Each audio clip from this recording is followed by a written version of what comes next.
Well guys, welcome back at PSUs, and here we are with a video about the reasons why I, as an Intel fanboy, I ended up abandoning Intel for AMD. And now I know a lot of YouTubers do these kind of videos, but I think my situation is a little bit different, mostly because I actually hated AMD for quite a significant time as a PC builder. So let's get started. Now, why did I dislike AMD to begin with? Well, because back in 2017, early 2018, when Ryzen first came out, all the YouTubers were saying, this is crazy, you have a lot of cores, it's gonna be amazing. And I bought for one of my first PCs, I think it was technically the first ever desktop PC I ever built. I got a Ryzen 7 1700 with 8 core, 16 threads for gaming at 1080p high refresh rate, and that was a terrible choice. I made it because I wasn't an expert and I just trusted tech YouTubers. Turns out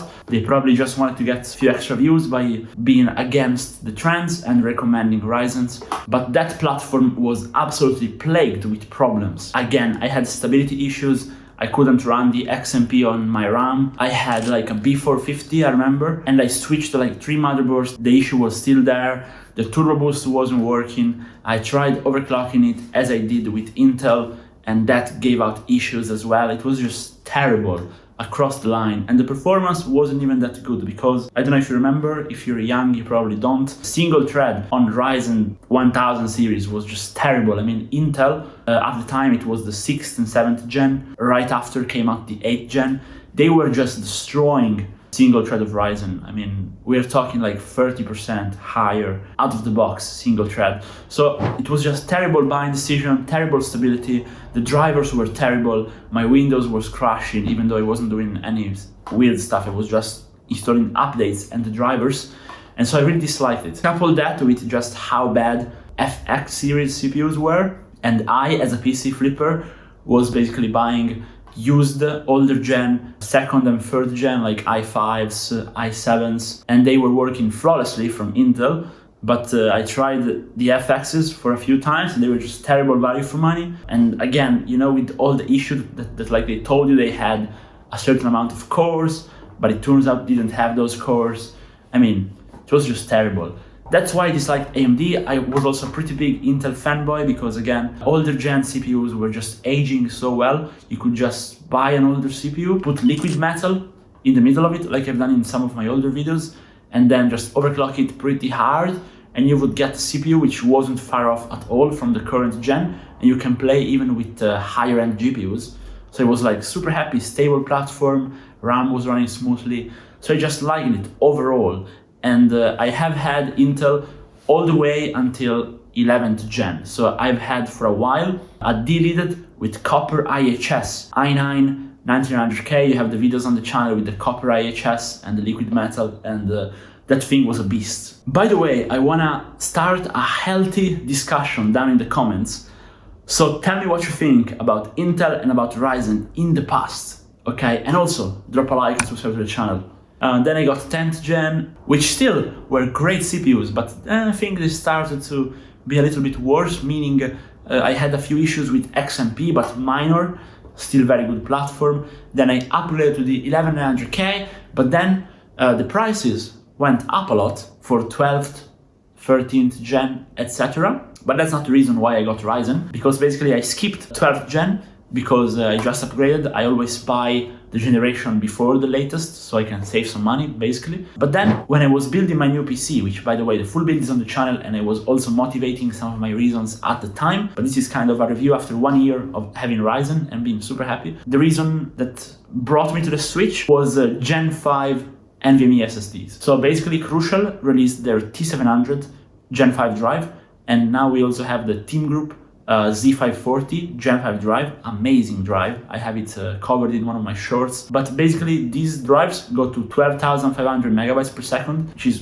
blazing fast. And since I do productivity with like moving large files around for you guys, more than gaming nowadays, that helps you a lot. Like you can just drag a folder with like 50 gigabytes from one place to another and it won't even load up the loading process. You just move it wherever you want it. So that's what actually prompted me to switch. Plus, since AMD switched to the LGA socket instead of having the pins on the CPU, which is another thing I didn't like, by the way. You would like take off your cooler and the CPU would come with the cooler. You had to like preheat your system to take it off, which wouldn't work if the system was working. But basically I was like, okay, let's give AMD a try, and if it's bad, we'll just swap it out.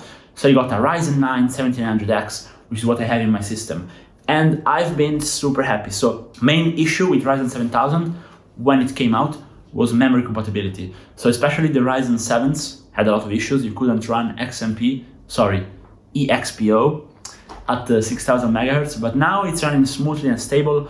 I have a 40 gigabyte kit of Teen Group RAM, which I also covered on the channel, by the way. And yeah, I mean, with that RAM, it's running great. But I do think you need to undervolt them. Like, you need to do the same on Intel, and on Intel, even if you undervolt it, you're not gonna fix it. So here, basically, I do a slight PBO, negative curve offset, and then I set a temp target so the system runs quietly. And of course, I have full Arctic fans in my system. After the drivers are installed, you don't notice the difference compared to an Intel CPU. Whereas with Ryzen on AM4, before the 5000 series, I would notice the difference in latency. So maybe you're gonna make fun of me, but if you put in front of me two PCs without showing me the components, and one had a Ryzen 1000 and one had an Intel CPU overclocked, I couldn't tell which one was the Ryzen because it was worse. But now you cannot tell, it's just smoothly, works fine, and it runs cool and quiet, and it's more efficient than Intel. Which brings me to the actual negative things about Intel nowadays, because again, I build computers, I sell computers, so I try a lot of stuff. And basically, Intel is very hard to cool, especially the i9s. Like, they run super hot, you have to undervolt them, you have to tweak them properly just to make them run good.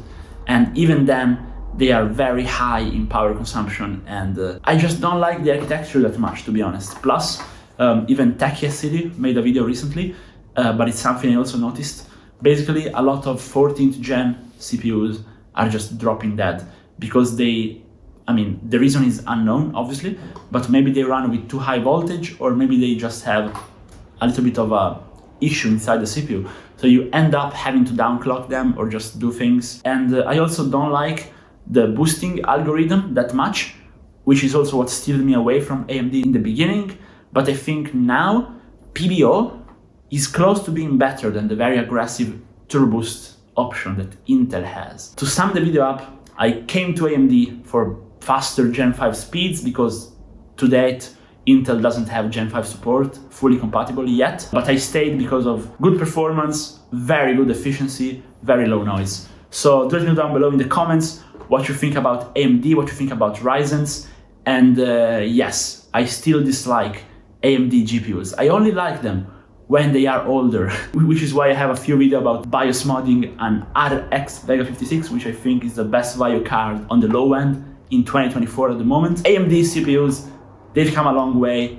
Now I'm running them. I'm not planning to switch platform anytime soon. So I want to hear your opinion down below, and maybe drop a like and subscribe to the channel if you like the video. Goodbye.